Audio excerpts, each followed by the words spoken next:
అందుకే మమ్మల్ని నమ్మారు. 93% స్ట్రైక్ రేట్ ఇచ్చారంటే ఒక నమ్మకం, ఒక విశ్వాసం, ఒక ట్రస్ట్. ఆ ట్రస్ట్ని బ్రీచ్ చేస్తే కరెక్ట్ కాదు. వాళ్ళ మారిగా బాధ్యత రాహిత్యంగా పనిచేయలేం, అట్లని చెప్పి విచ్చలవిడిగా చేయలేం. వాస్తవాలు కూడా ప్రజలకు చెప్పకపోతే ఇంకా నేను రాలేదు, చేసేయలేకపోతున్నాడు, డబ్బులున్నాయి, ఎందుకు చేయలేదు, నేను చేస్తా అన్నాడు కదా, నమ్ముకున్నాం కదా అనే ఫీలింగ్కి వస్తున్నారు. అది కూడా చెప్పాలి. ఇప్పుడు గవర్నమెంట్ ఆఫ్ ఇండియా ఇచ్చారు, ఒక 15,000 కోట్లు వరల్డ్ బ్యాంక్ నుంచి అమరావతికి ఇచ్చారు. ఒక 12,150 కోట్లు పోలవరానికి ఇచ్చారు. ఒక 11,116 కోట్లు రివైవర్కి ఇచ్చారు. సరే, మిగిలిన కొన్ని మేము ఈ వర్క్స్ అన్ని మీద పెట్టడానికి కొంత శాఖ కింద కొంత ఫండ్స్ ఇచ్చారు. కానీ ఆ డబ్బులు నేను వెల్ఫేర్కి వెళ్ళకపోతున్నాను. ఏమంటారు?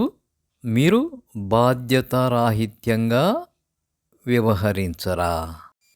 మీరు చేసిన అడ్డగోలు హామీలు, అవే సూపర్ 6 అమలు చేయలేరని జగన్ ఆనాడే బాధ్యతాయుతంగా చెప్పాడు. చేయగలిగితే నేనే చేసేవాడినిగా అని అన్నాడు. మీరు మాత్రం అధికారం కోసం అడ్డగోలు హామీలిచ్చి ఇప్పుడు చెయ్యలేక నారసూక్తులు చెబుతున్నారా? సూక్తులు చెప్తే సరిపోయిందా ఇప్పుడు? ఇక అన్నిటికీ జగన్ 5 ఏళ్ల పాలన ఉంది.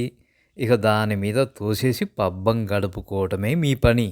బాధ్యతాయుతంగా హుందాగా ప్రవర్తించింది జగన్ మాత్రమే.